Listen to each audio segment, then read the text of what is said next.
ಬುದ್ಧಿದ್ದು ಆ ಗುಣದಿಂದ ಆಚೆಗೆ ಬಾರದಂತೆ ಬದುಕುವುದು.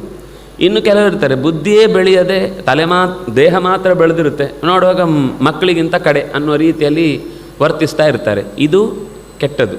ಅದರಿಂದಾಗಿ ಚೈಲ್ಡಿಶ್ ಆಗಬೇಡ, ಚೈಲ್ಡ್ ಲೈಕ್ ಆಗು ನೀನು ಅಂತ ಹೇಳುವ ಹಾಗೆ ಮಾ ಭೂಹು ಬಾಲಿಶ ಬುದ್ಧಿಸ್ತ್ವಂ, ಬಾಲಿಶ ಬುದ್ಧಿ ಆಗಬೇಡ, ದಡ್ಡನ ಹಾಗೆ ಪೆದ್ದನ ಹಾಗೆ ಯಾವ ಟೈಮಲ್ಲಿ ಏನು ಮಾಡಬೇಕು ಅಂತ ತಿಳಿಯದವನಂತೆ ಮಾಡಬೇಡ ನೀನು.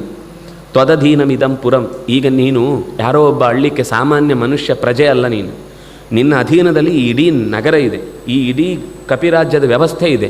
ನೀನು ಯಾವ ರೀತಿ ಆ್ಯಕ್ಟಿಂಗ್ ಮಾಡ್ತೀವೋ ಅಥವಾ ರಿಯಾಕ್ಟ್ ಆಗ್ತೀವೋ ಜನಗಳು ಅದೇ ರೀತಿ ರಿಯಾಕ್ಟ್ ಆಗ್ತಾರೆ. ನಾಳೆ ನೀನು ಯಾವಾಗಲೂ ಅಳತಕ್ಕೆ ಹೋದ್ರು ಜನಗಳ ಮುಖದಲ್ಲೂ ಅದೇ ಅಳು ಕಾಣುತ್ತೆ. ಯಾಕೆಂದರೆ ರಾಜನಲ್ಲಿ ಯಾವ ಭಾವವೋ ಅದೇ ಪ್ರಜೆಗಳಲ್ಲಿ ಕಾಣುತ್ತೆ.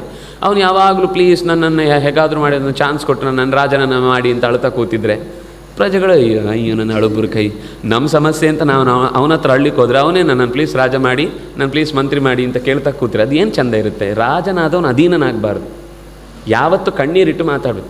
ಒಂದು ಭಾವುಕತೆ ಬೇರೆ, ಒಂದು ಸಮಸ್ಯೆ ಬಂದಾಗ ಅದಕ್ಕೆ ಪ್ರತಿಕ್ರಿಯಿಸುವಾಗ ಗೊತ್ತಿಲ್ಲದೆ ಅದು ಪ್ರಾಕ್ಟೀಸ್ ಮಾಡಿ ರೆಡಿ ಮಾಡಿ ಏನು ಡೈಲಾಗ್ ಹೇಳಿದಾಗ ಯಾವ ಅಳಬೇಕು ಅಂತಲ್ಲ, ಅಸಹಜವಾಗಿ ಗೊತ್ತಿಲ್ಲದೆ ತಪ್ಪಿ ಒಂದು ಕ್ಷಣ ಬಂದದ್ದನ್ನು, ಅಂದರೆ ಅಸಹಾಯಕತೆ ಅಲ್ಲ, ಯಾವುದೋ ಒಂದು ಪ್ರಧಾನವಾದ ವ್ಯವಸ್ಥೆಯಲ್ಲಿ ತಪ್ಪಿದರೆ ಅದು ದೋಷ ಅಲ್ಲ. ಆದರೆ ಇದು ನೀನೀಗ ಅಳ್ತಾ ಇರೋದು ವಾಲಿಯನ್ನು ನೋಡೋದು, ತಾರೆಯನ್ನು ನೋಡೋದು, ಅಂಗದನ್ನು ನೋಡೋದು, ಅಳುದು, ಮತ್ತೆ ಮತ್ತೆ ಅಳುತ್ತಾನೆ ಇರೋದು, ಏನು ಚಂದ ಅದು ಅಂತ ಬೈತಾನೆ ರಾಮಚಂದ್ರ.